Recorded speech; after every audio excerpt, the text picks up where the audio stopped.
Vaccination of the indigent sector, or those under the A5 priority group, has started. We'll get updates straight from vaccination sites live. The Health Department is seeking an additional 66 billion peso budget under the Bayanihan 3 bill. The local government of Cebu defends its swab test upon arrival policy, saying this does not violate IATF protocols.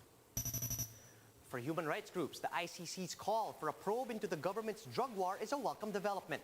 But Malacanang insists there's no way they will cooperate with the ICC. And Laban Pilipinas Puso. The FIBA Asia Cup Qualifiers will begin today at the Clark Bubble. Gilas Pilipinas will go up against South Korea.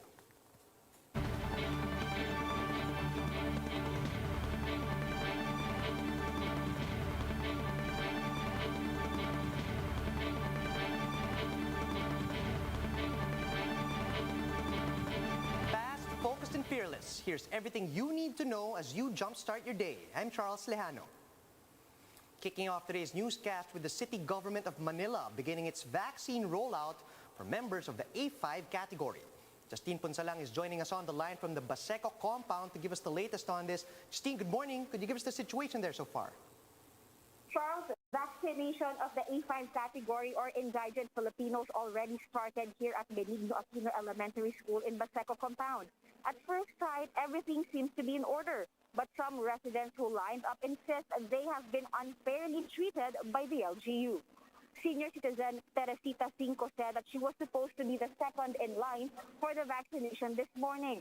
The one ahead of her went inside the elementary school's restroom, and when she returned, she already had a number, and it was not number 1. Instead, she was given a 100-plus number.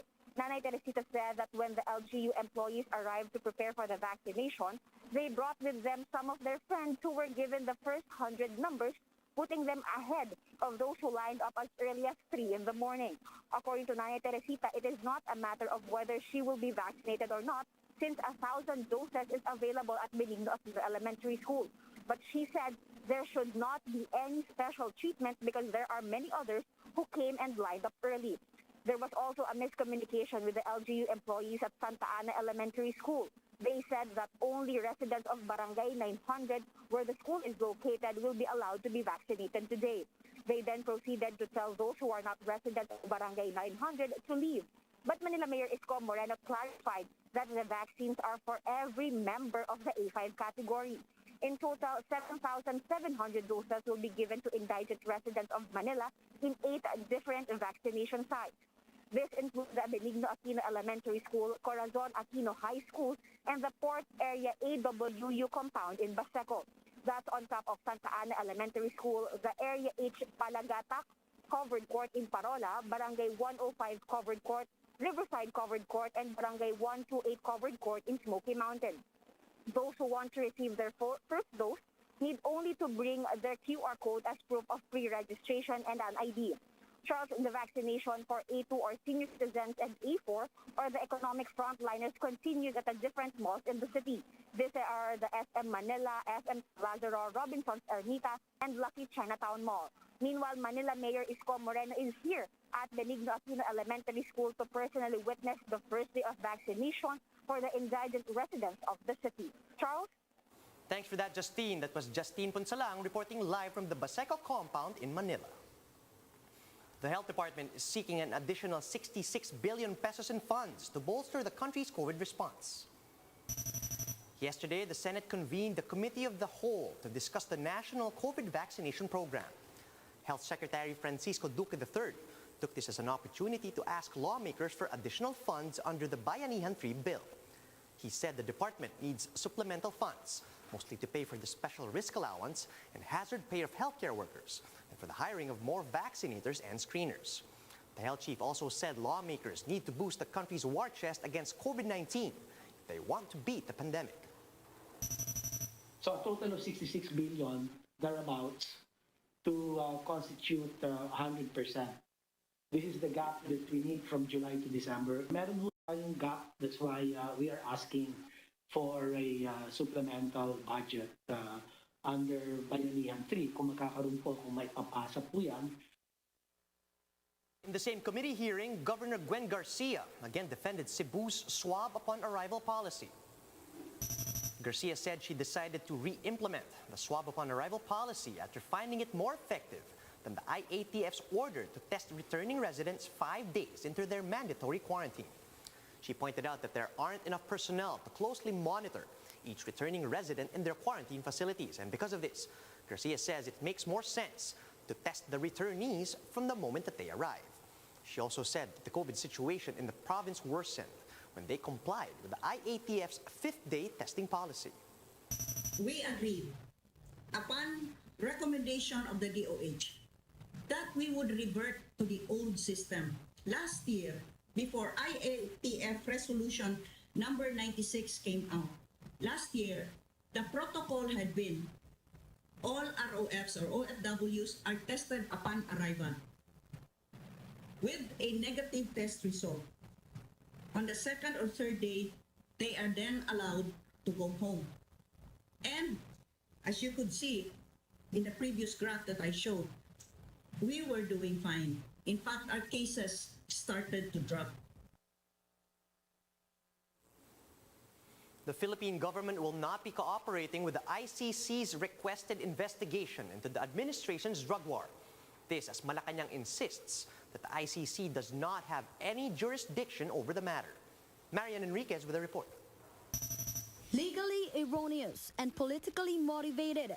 This is how the palace described the International Criminal Court's request to conduct a probe into President Duterte's bloody war on drugs. Palace spokesman Harry Roque is confident that the ICC's pre-trial chamber will reject the request. After all, the president refuses to cooperate. This is now a political issue. Hindi magko-cooperate ang presidente hanggang tapos na kanyang termino sa June 30 of 2022. In a 57-page document, outgoing ICC prosecutor Fatou Bensouda said that there is reasonable basis to believe that crime against humanity of murder has been committed in the Philippines since Duterte's drug war started in 2016 to March 2019. According to their data, deaths due to the campaign stand between 12 to 30,000. The carriers of the act are believed to be state actors, primarily members of the security force. Some may be vigilantes, but information suggests that they are also police officers or private citizens hired by state authorities. The prosecutor also noted the similarity of the cases with deaths reported in Davao City when President Duterte was mayor from 2011 to 2016. Roque argued that the request is invalid after the Philippines exited the Rome Statute in 2019, rendering the ICC powerless over the matter. But with the crimes occurring between November 2011 up to March 2019, Bensouda insists the ICC still has jurisdiction. But Roque insists the ICC can only intervene with such matters if the legal system of a country is not working. Hindi po natin kinakailangan ang mga dayuhan na mag-imbestiga ng patayan dahil sa drug war, dahil gumagana po ang sistemang legal sa Pilipinas, merong mga piskal at merong mga hukumang naglilitis at nagparusa na. How dare you say that the Philippine legal system is not working? Roque also insists there are no extrajudicial killings in the country. Without cooperation from the Philippine state, hinding-hindi naman makakabuo ng kaso kung hindi base sa ebidensya na hearsay at galing mismo sa mga komunista at politikong kalaban ng presidente. The Justice Department assures the public that the ICC's move will not affect their own investigation into the drug war deaths. For News 5, Marian Enriquez, we are One News. Meanwhile, several human rights groups based in the Philippines welcome the ICC's request for a probe into the country's drug war. For Center Law Deputy Executive Director Gilbert Andres, the administration should allow the International Court to proceed with its investigation. That's if it has nothing to be afraid of.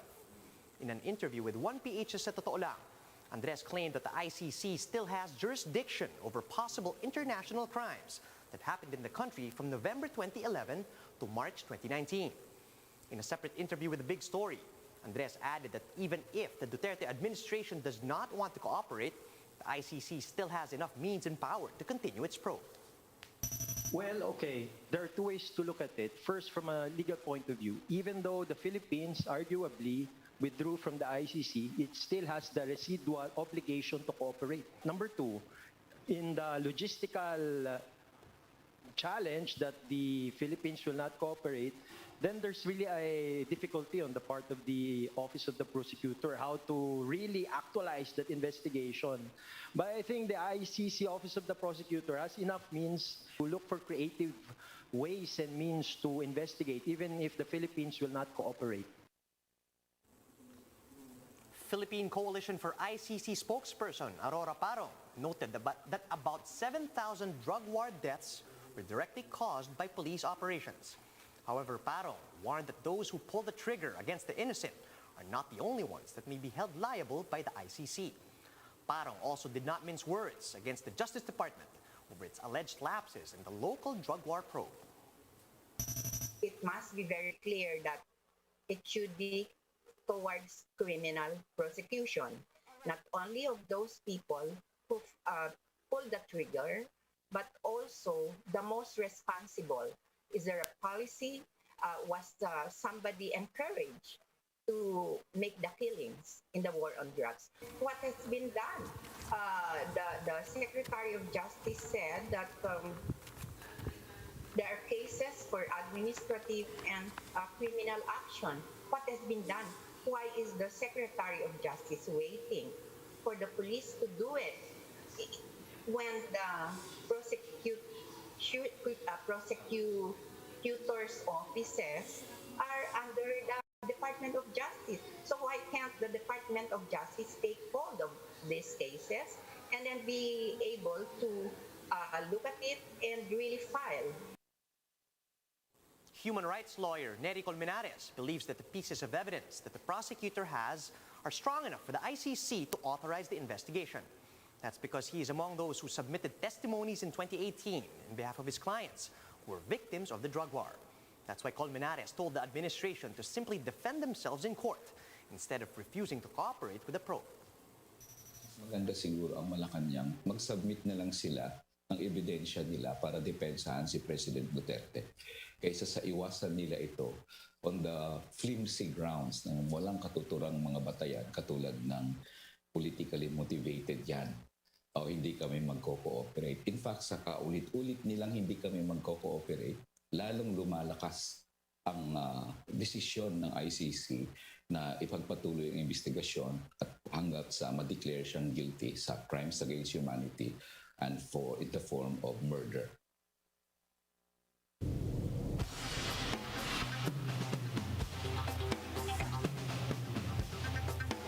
Fresh from our wires, the Israeli military confirms that it launched a fresh round of airstrikes over at Gaza. Reuters reports that the Israeli military said its aircraft attacked Hamas-armed compounds on Wednesday in response to the launching of incendiary balloons from the territory that caused fires in fields of southern Israel. In a statement, the military said that it was, quote, ready for all scenarios, including renewed fighting in the face of continued terrorist acts emanating from Gaza. The attacks, following an Israeli nationalist march in East Jerusalem that angered Palestinians, were the first launched by Israel and Gaza militants since an Egyptian-brokered ceasefire ended 11 days of cross-border fighting last month.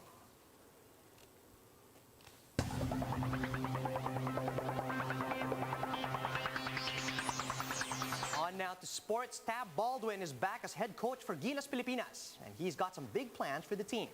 But how does he plan on handling such a young team as they go up against other powerhouse countries? Gretchen Ho tells us in this report.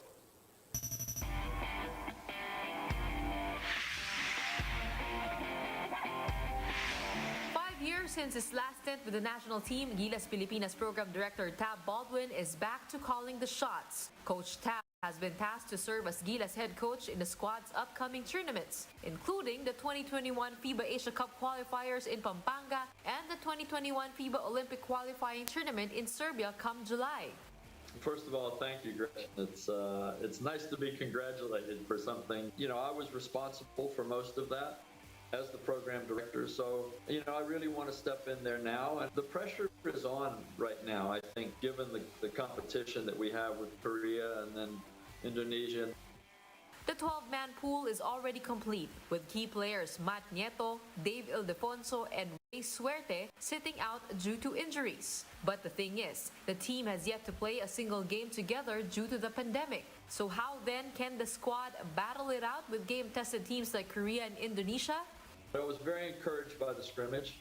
We're looking forward to getting on the court tonight for a short workout, just make some adjustments. Despite that, Coach Tab is casting his sights long-term for the young squad, especially for the 2023 FIBA World Cup. We want to see a team and field a team in the World Cup in the Philippines that is capable of winning games with the major powers in the country, like a Serbia or like a United States. Naturalized center Ange Kwame will reinforce Gilas, along with Kai Soto, who recently arrived from the U.S. But their entry also comes with a challenge. But the big issue really is both of them need a significant amount of international basketball experience, and neither have any. But it's also the only way that these young boys will mature into, seasoned professionals. Despite the young and inexperienced team on his hands, Baldwin reminds the boys that they are on home court, playing for a country that is not just basketball hungry, but also in need of some good news amid the pandemic. There's going to be always a lot of pressure. So a little bit more pressure isn't a bad thing. Will we fight to win? Unquestionably. Gretchen Ho, we are One News. And that's how the day is shaping up to be. Join us later at 10 a.m. as we monitor the day's biggest stories from sunrise to sundown. You can also catch One News on Signal Play. Register for a free account at www.signalplay.com so you can stream One News live anytime and anywhere. I'm Charles Lejano. Mask on, wash hands, and stay safe, Philippines. We're One News.